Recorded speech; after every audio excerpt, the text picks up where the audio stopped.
Watch. Queen Elizabeth II tests positive for COVID-19.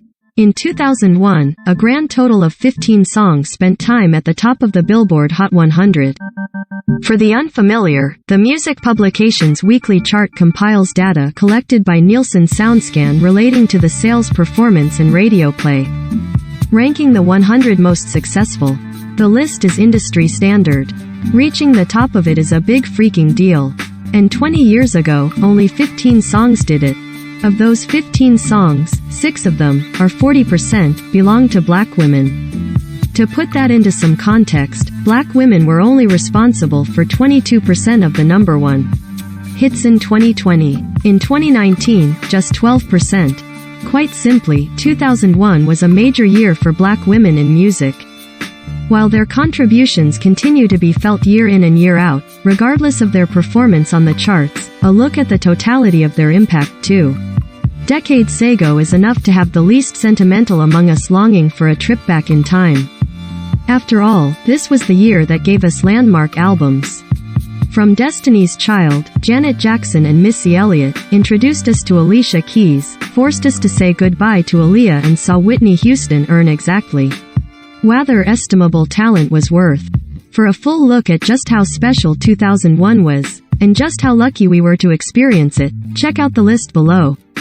Destiny's Child. Kicking off 2001 with their single Independent Women Part 1 midway through an 11-week run at number 1 on the Billboard Hot 100, Beyoncé, Kelly Rowland and Michelle Williams set the stage quite well for their third studio album, Survivor, which dropped in May.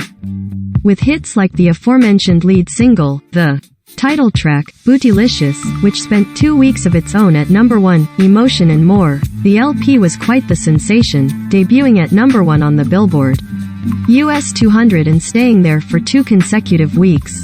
Certified quadruple platinum by the Recording Industry Association of America with more than 4 million copies sold only 8 months after its release, Survivor went down as the 7th best-selling album of 2001. Before embarking on solo endeavors in the ensuing years, the trio also released a holiday album on October 30th, and though 8 Days of Christmas didn't perform quite as strongly as Survivor, it still gifted us with that unforgettable title track. Janet Jackson. Before releasing her 7th studio album, All For You, on April 16, 2001, Janet gave her adoring fans a taste of the new material with its titular lead single. Released in late May, the flirtatious dance-pop track made radio history as the first single to be added to every pop, rhythmic and urban radio format within its first week of release. All For You quickly reached number 1 on the Hot 100, where it stayed for 7 consecutive weeks, becoming the longest reigning hit of the year. The album debuted at number 1, as well, making Janet the first artist to have 5 consecutive albums debut atop the chart.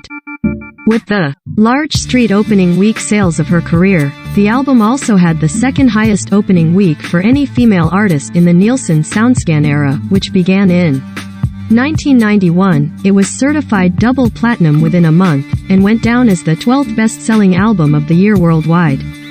Missy Elliott. When Missy dropped Miss E.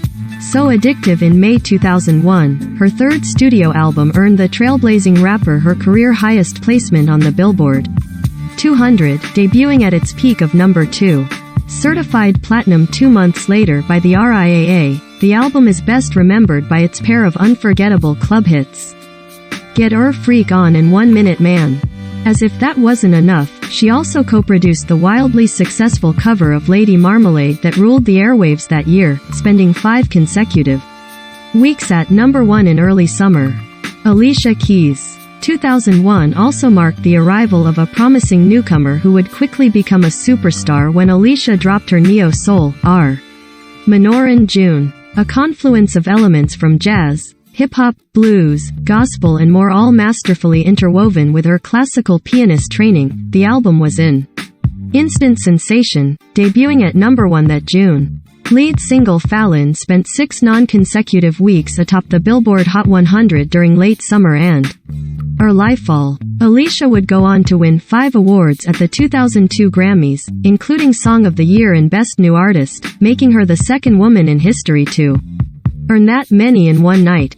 Aaliyah. It had been 5 years since Aaliyah's last album when her self-titled third LP arrived in July of 2001. The experimental neo-soul album marked a turning point in the young star's artistic output, proving that she had much more on her mind than the Billboard 200. The album would eventually hit number 1, but only after tragedy struck. Aaliyah's life was cut short on August 25 when a plane leaving the Bahamas, where she just finished filming the video for Rock the Boat, crashed, killing her and several crew members. The posthumous climb to the top of the chart marked the first for an artist since John Lennon in 1980. The album is widely regarded as the blueprint for artists like Beyoncé, The Weeknd and countless Mary J. Blige. Prior to the arrival of her fifth studio album, No More Drama, in August, Mary set the stage with lead single Family Affair. The Dr. Dre produced track, released that June, proved to be one of the biggest songs of the year. It reached the peak on the Hot 100 in November and stayed there for 6 consecutive weeks, giving Mary her only number 1 hit in her career thus far. Lil Kim. While neither released material of her own in 2001, Lil Kim and Maya were one half of the quartet whose collaboration on a cover of LaBelle's Lady Marmalade would go on to become a generation-defining moment.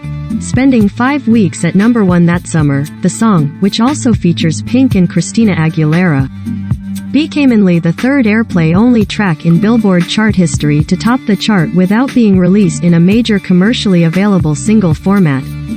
Mariah Carey. There's no denying that 2001 was a rough year for Mariah, what with the glitter debacle and her subsequent exhaustion-influenced breakdown. But through it all, she still managed to pull off something remarkable. Loverboy, the lead single off the film's soundtrack, finished the year as its best-selling single in the United States with 571,000 units sold. Peaking at number 2 on the Hot 100, it marked the first time in 8 years that the year's top song failed to hit number 1 on the chart. But, hey, a win's a win. India.Re. Alicia Keys wasn't the only high-profile debut in 2001. That March, neo-soul singer India released her first album, Acoustic Soul. The LP was a critical darling, with singles like Video, Brown Skin and Ready for Love winning fans even without much love from the pop and rap-focused radio stations. India earned 7 nominations at the 2002 Grammys, including Album, Record and Song of the Year, as well as Best New Artist.